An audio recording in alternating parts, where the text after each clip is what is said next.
Good morning, Stacey Ashley here. This is my first live for 2025, so I'm super excited to share some of my thoughts around the big leadership themes.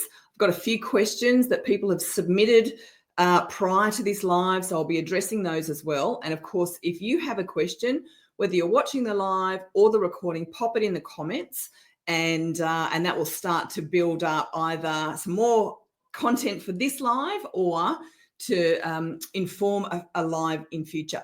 So this year is an exciting year. I think that what we've seen over the last few years has really been about, recovery out of COVID, trying to get things back on track, really trying to make up for lost time, achieve some of the goals that perhaps were pre-COVID, all of those sorts of things, as well as recognizing the massive change and opportunity that has happened in our world. And what I'm finding is that leaders have a lot of irons in the fire. They're spread very thin. The shape of the workforce has changed. The shape of the working environment has changed. There's a lot to deal with. And so the reason that I wanted to do this Q&A session is really to address some of the key themes that I'm hearing and observing, and to share with you some of my own thoughts based on the research that I've done and the work that I'm doing with organisations both here in Australia and internationally, to just shed some light on what might be some of the key areas that could prove beneficial for you to focus on, and things to be aware of in your considerations of your strategic direction, whether it's for yourself as an executive or a CEO, for your team and for your organisation. So what I would love for you to do firstly is, of course, share your questions. Pop them in the comments, and whether it's now or later, I'm going to come back to you with some insights and thoughts in response to those questions. So I'd really love for you to do that. I think it's important to recognise also with 2025 that what we have is a massive opportunity. And so what I'm feeling and what I'm seeing is there's pre-Christmas, people were fatigued. They felt like they'd run a very long race, and they weren't really initiating anything new because there really just wasn't capacity for that. But what I'm noticing now, we're in the beginning of February, what I'm noticing is that there's a real level of energy and positivity and hope, if you like, that, we can make really significant, beneficial, constructive, valuable, impactful progress this year. And I think that's important because this is, the year that I think is going to make the difference into the 2030s. So if you really want to set yourself up for the next decade, we've got to make sure that those foundation pieces are really solid and that we have a very clear future focus. Get out of that very reactive, knee-jerk focus on only the here and now kind of situation, and really starting to look at that horizon, be much more forward thinking and forward creating, if you like, really creating the future for self-tribe organization so that you're really well positioned to remain current, relevant, have a sustainable business, and be in a really good place. So let me again ask you, please share your questions. I'd love to hear what's on your mind so that, I can help you out if at all possible. So just pop it in the comments. The first big thing that I really wanted to talk about is the key leadership themes that I see coming up from all kinds of spaces. And they're pretty consistent, and there won't be any surprises in here, but I think it's important just to recap, to make sure that, they're in consideration for you and your executive team and your senior leaders, or not so senior leaders. And everyone's got a contribution to make, because if we don't focus on those things, then there's a real risk of just not being in the game anymore and not having an organisation or a business that is in a great position to contribute. So what are the key leadership themes for 2025? As I said, no surprises. Uncertainty, we're just going to have more of that. Change is a given. It's just the accelerated rate of change. It's going to continue to accelerate. So it's not about, this change will end. It's more about how do we operate in a consistently accelerating, changing environment. Cybersecurity, of course, is a big one. Talent, of course.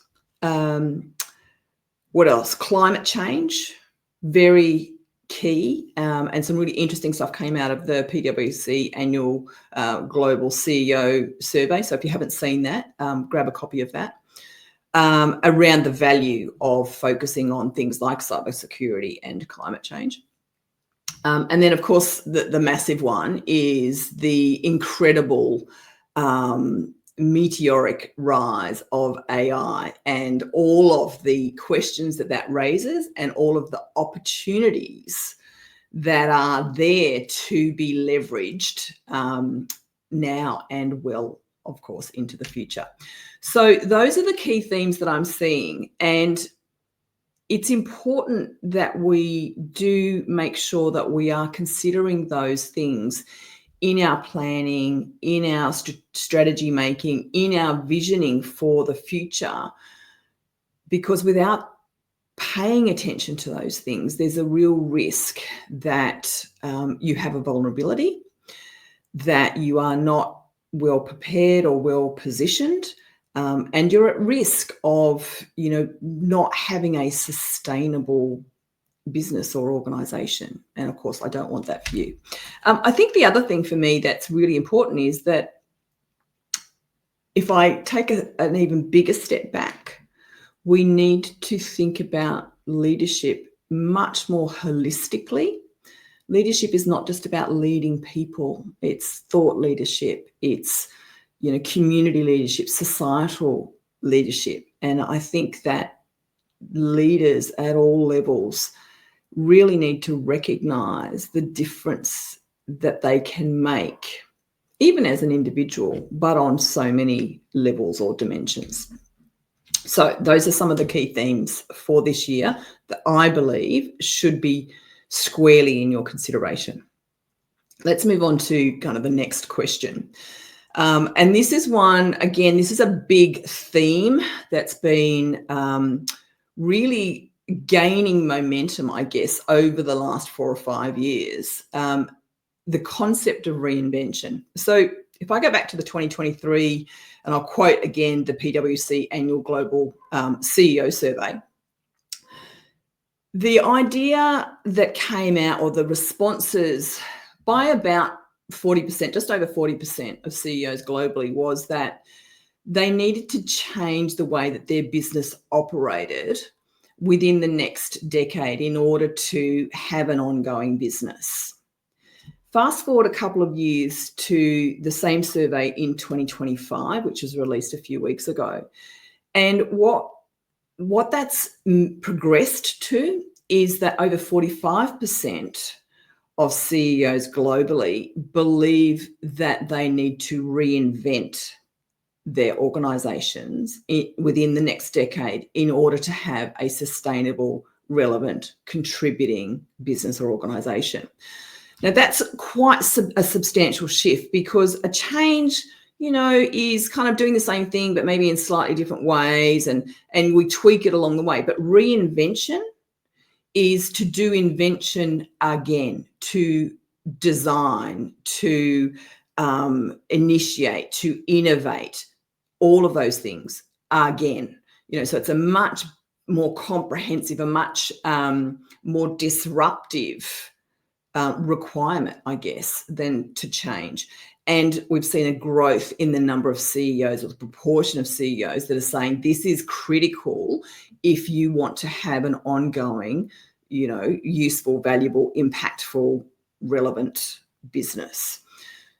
So how do we lead this? That is a really good question, and there's going to be so many ways. But I think one of the most important ones, and I wrote a blog on this in the last week or so, is that in order to be able to reinvent, we've got to get out of the here and now 100% of the time, or being in the here and now 100% of time, and actually create space to be thinking future, to be having the big conversations, to be learning, from others, to be expanding our own perspectives as leaders so that we can see, possibility and opportunity around us. So rather than just kind of turning the wheel on what we have, which may be great and it might be working really, really well and performing really well, but that doesn't guarantee you a future. Today's performance or yesterday's performance or success, because the world is changing so quickly around us, doesn't guarantee a future. And so we've always got to be looking to the horizon, to looking at what else, what next, what's different, and really creating opportunity and space for that much bigger thinking and exploring and innovating. And while we're caught in the here and now, or the very short term, or even the next couple of years kind of thinking, we're missing out on the opportunity to really create the future. So I would encourage all leaders, particularly very senior leaders, but all leaders, to be thinking about, where does your time go? Where are you making the most impact? Because leaders' responsibility is to lead into the future, not just now, but into the future. And so have you got time to do that? Have you created space, to have thinking time, to have great creative conversations, to learn from incredible peers or mentors or other industries or other countries? This is, it's such an information age that the information's accessible, the people are accessible. So we've really got to exploit that so that we can channel it into our future thinking and our future proofing and our reinvention that is going to be, really critical to the survival of our organisations. So just make a note of how you're going to find some space for yourself and for your people, and opportunity to do that. And the other thing I would say on that is, typically that great thinking and creative or creativity doesn't happen inside an office in a regular routine. It's when you're doing other stuff, when you're out having new experiences, when you're meeting new people, when you're maybe just, walking or, roaming, traveling. All of those things really sponsor and foster that creativity. All right, let me have a look at what I've got next here. Okay, this was a great question that was sent in. So, do leaders want to reinvent themselves and or their organisations? What's in it for them when many CEOs have not built the company that they caretake? Yeah, this is really interesting. And I think it varies from leader to leader. Of course, why are they in the role that they're in? What's the purpose in doing that? And of course, there's going to be a big spectrum. And we've all seen leaders who simply come in, they do the maintenance things that need to be done. They take their rewards for that, and then they leave.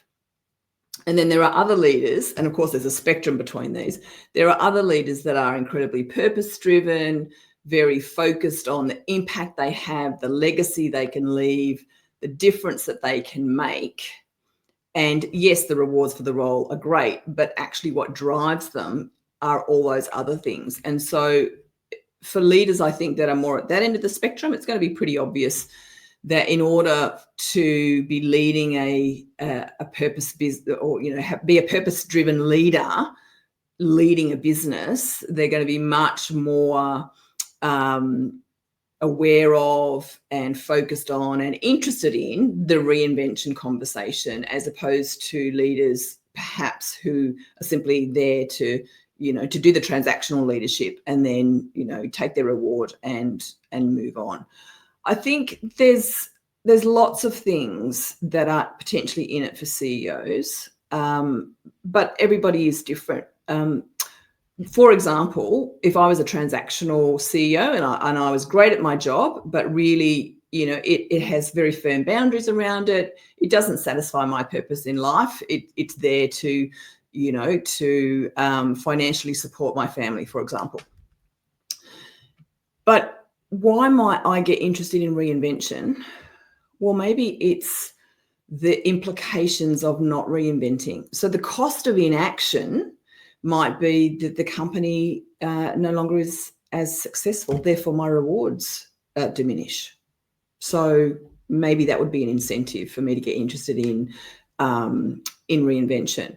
It might be that, I've got the real ability to be creative, and so reinvention might be simply personally interesting to me, because then I've got this opportunity to do something a little bit out of the normal or the norm of what I've been doing for the last 3 or 4 or 5 or 10 years.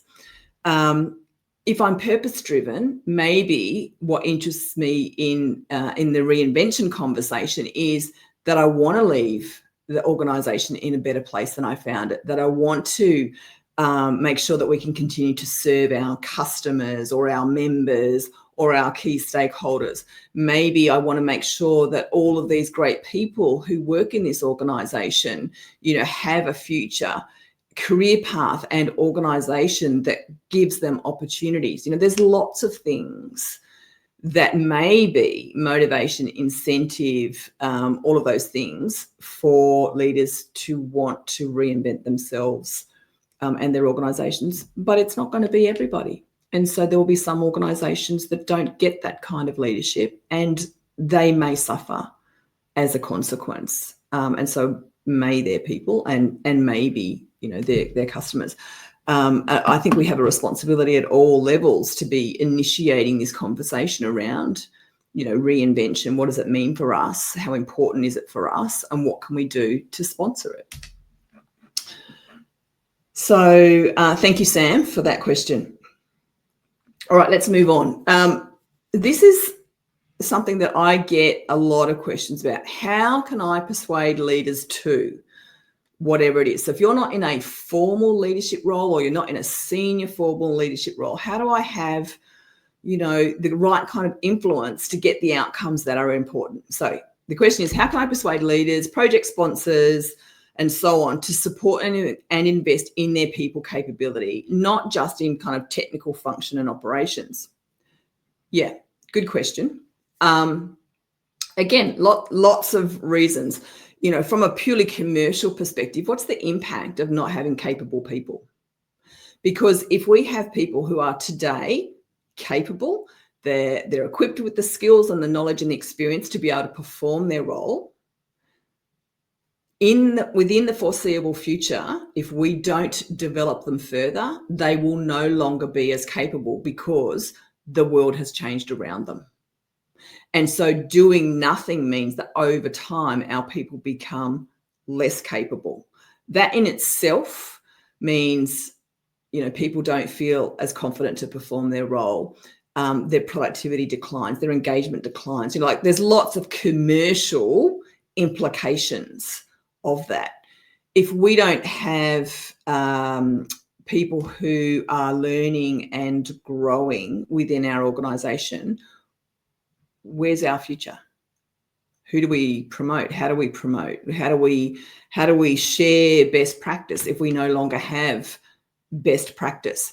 If we're implementing some great new transformation or initiative, if we don't develop our people to optimize that initiative, then how do we get the return on that investment? So there's upsides if we develop our people and they become more capable and confident, and they can think for themselves and initiate and self-lead and all of those things, then lo and behold, guess what? We've got real opportunity in productivity, performance, engagement, sharing of knowledge, innovation, all of those things. So they're all the upsides. And we get to optimize our investment in technology or in process change or in cultural alignment or whatever it is that we're investing in. And then there's the flip side. What is the cost of not developing your people? What's the implications of that? Great people might go, I'm not learning anymore, I'm going to leave. People who, are sort of just cruising along, they're able to do their role today, but over time they become less able or less capable, maybe they stay because it's kind of cruisy here, but their ability to contribute at the level that you need diminishes over time, and again, that's extremes, and there's lots of other variants in there. But I think the one big differentiator that any organization has when you really boil it down is their people. Their people do the thinking, the connecting, the collaborating, the solving problems, the coming up with great new initiatives, all of that sort of thing. And while we've got the rise of AI and lots of other, enabling technology and that sort of thing, there are some very human things, certainly at this point in time, aren't replicated. And that's the big difference that our people can make when they feel equipped, capable, growing, engaged, and able to actually make a difference and participate in what the organisation is trying to do. So just a few thoughts on how you might be able to tackle, how do I persuade leaders? And the other thing is, of course, that it's not necessarily about, persuasion per se, but understanding what drives the leader. Is it that they're going to get this great return on investment? Is it that there's a specific commercial outcome? Is it a performance metric? Like, what is it that this particular initiative or change or project is about? And then once you've elicited that, going, well, in order to achieve that, what do we need to happen? And a lot of the time what you'll discover is, or they will recognize, is that if you don't take your people along on the journey, if you don't equip them, if you don't, harness all of their amazing potential, then the ability to achieve that key objective is compromised. And so if that objective is important enough to them, they will invest in the people capability. All right, great question. Let's move on. And again, if you're watching this live, whether live or not, I'd love to know what's your big leadership question. So pop it in the comments, and I'll capture that, and I'll either respond if I can in the here and now, or I'll do another live and I'll talk about it then, and I'll tag you. Okay, so let me grab the next question.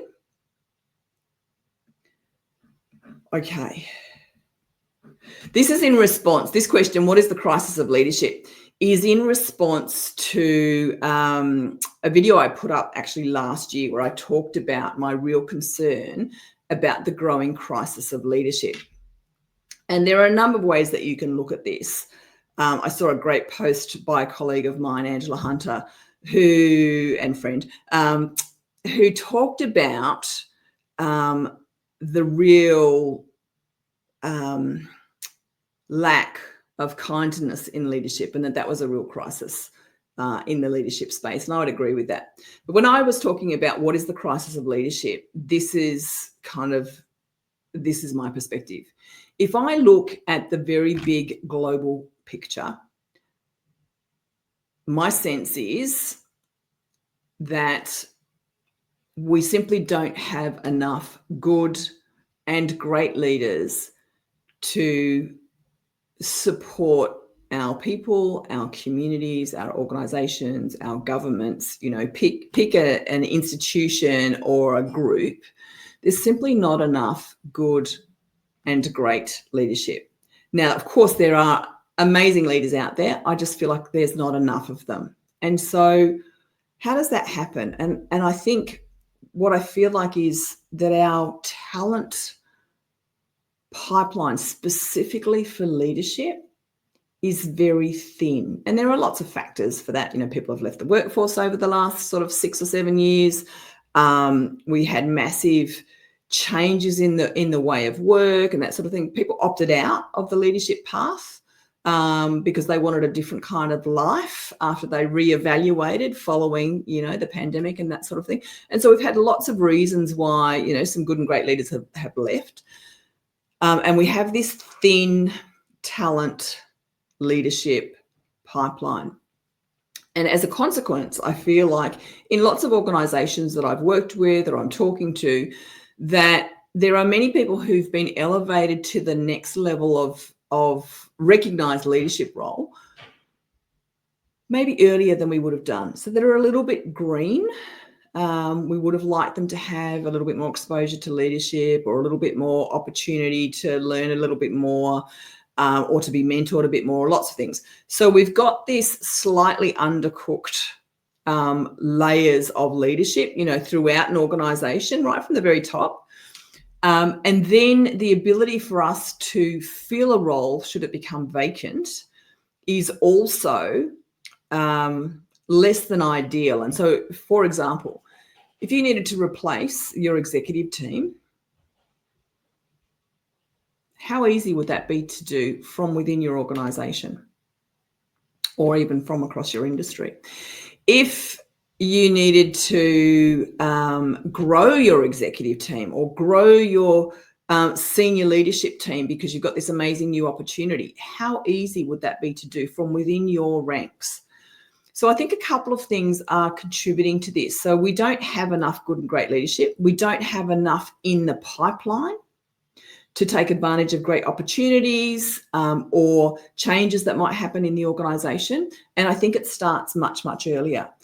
So I don't believe that when we think about our future leadership, that we kind of cast the net wide enough in the first instance. And by that, what I mean is, often I talk to organisations and they talk about their high talent program and their future leaders program and that sort of thing. And they pick out specific individuals and they give them specific, learning opportunities and training opportunities and mentoring opportunities. And that's great, but it's a very limited number of people.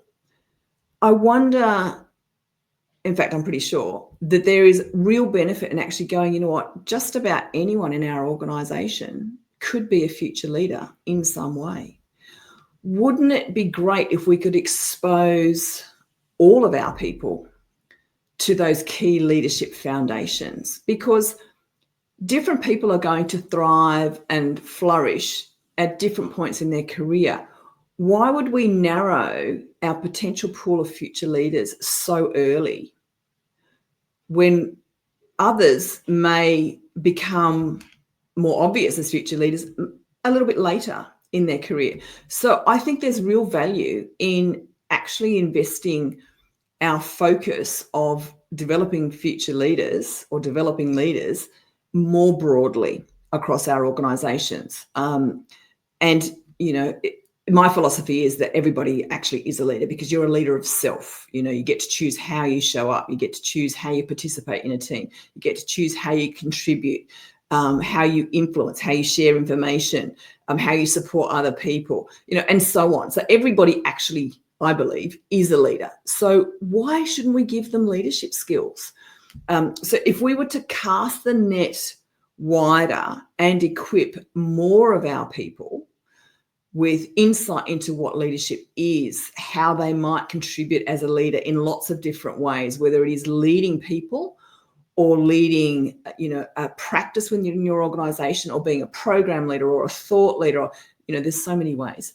I just think we create so much more opportunity to grow and develop more good and great leaders now and into the future. The other thing, though, that I think contributes in some ways to the current crisis of leadership is that there's not a sufficient recognition by people who already hold leadership roles that they have a clear and primary responsibility to grow more leaders, to grow the people around them as leaders, to share the benefit of what they have learned about leadership, the mistakes that they have made, what they learned from that, the things that they did well, what they learned from that, to help people to identify their strengths that they could bring into their leadership presence.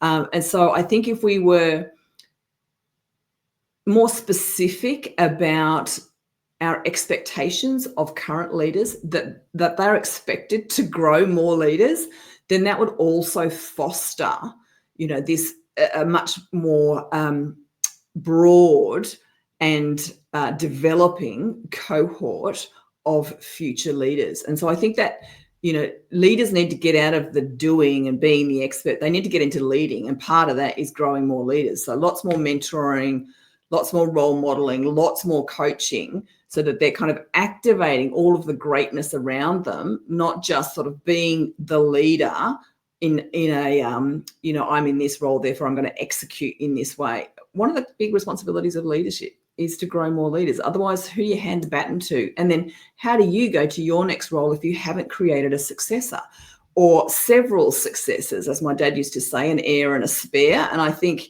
maybe these days you'd probably need about 3 people who are in the line of succession for every single one of your leadership roles. That's a lot of people, and hence cast the net wide, give them opportunity to be exposed to leadership concept. They can opt in or out at any point in time in terms of, do I really want to be a hierarchical leader, or would I like to do something else like lead a portfolio or an area of practice within the organization? I just feel like we can create so much more opportunity. If we don't, then the crisis of leadership, not having enough good or even great leaders, is going to grow. Our need for good and great leadership is growing every single day.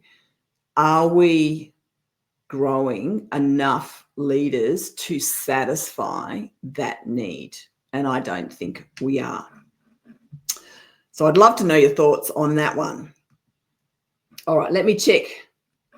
This is another one of my favorites. So this focus, reskilling and upskilling our workforces. I've already talked about massive change. We all know that the world of work has just really, it's kind of unrecognizable from, say, 5 years ago. We sort of leapfrogged into the future in terms of the types of work environments we have, the way that organizations are set up, how we communicate, how we collaborate, the rise of different types of technology. Like, there's just so much going on. So in 2022, the World Economic Forum at the Davos Summit really started to talk about the need to to reskill 1 billion people, kind of half of the workforce globally, because of all of the change to date, but the rapidly accelerating rate of change as it impacted the world of work.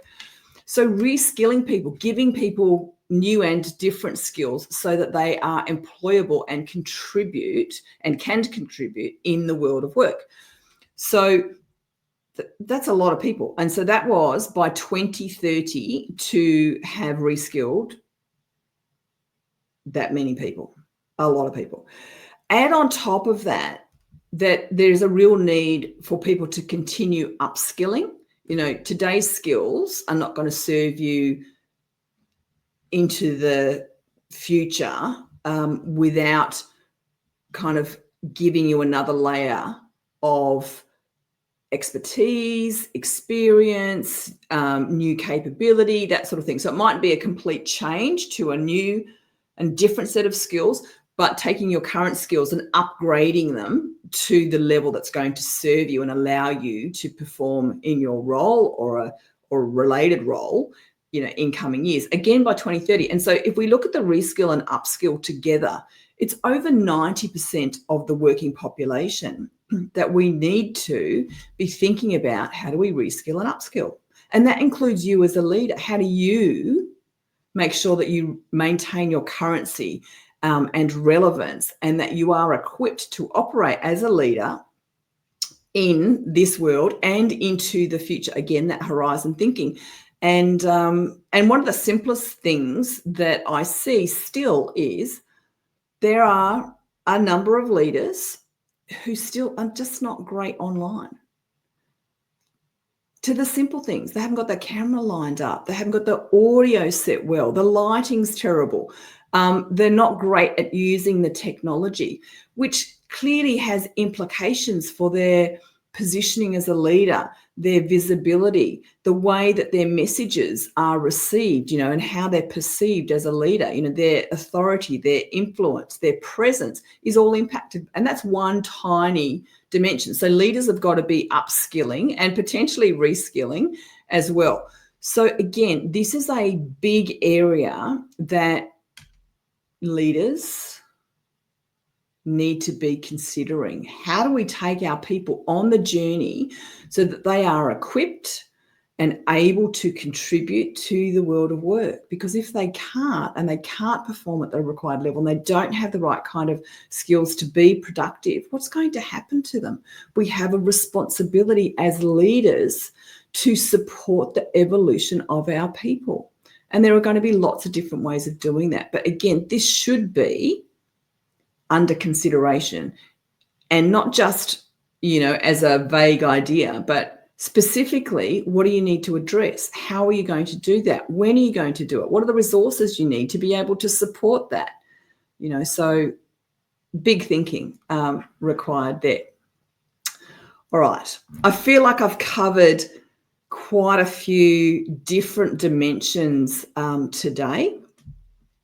And I hope that's given you some real, food for thought in terms of how you're going to set up your leadership for 2025, where you're going to put your time and attention. Because yes, we've got things that need to happen today, but really that future focus, that reinvention, that creating a pathway to the future is a really key responsibility. And if you don't get into the proactive space of really creating, time and space for yourself and your people to be considering that, thinking about that, having the important conversations, making the big decisions, then you will find yourself being left behind. So I think there's real opportunity now, and I'd love to see you take advantage of it. If there's something else that you would like me to talk about that would be helpful to you, if you have a burning question, the one that's keeping you up at night, about leadership and how you can elevate your leadership to big leadership in 2025, then I would love to hear from you. Pop it in the comments, and I'll come back. Whether it's a blog post, whether it's another live, I'll come back to you. So great to spend time with you this morning, and looking forward to hearing what you think of what I've raised here. And again, any questions, do let me know. And I think I'm going to call that a wrap. So look forward to hearing and seeing your thoughts. Bye for now.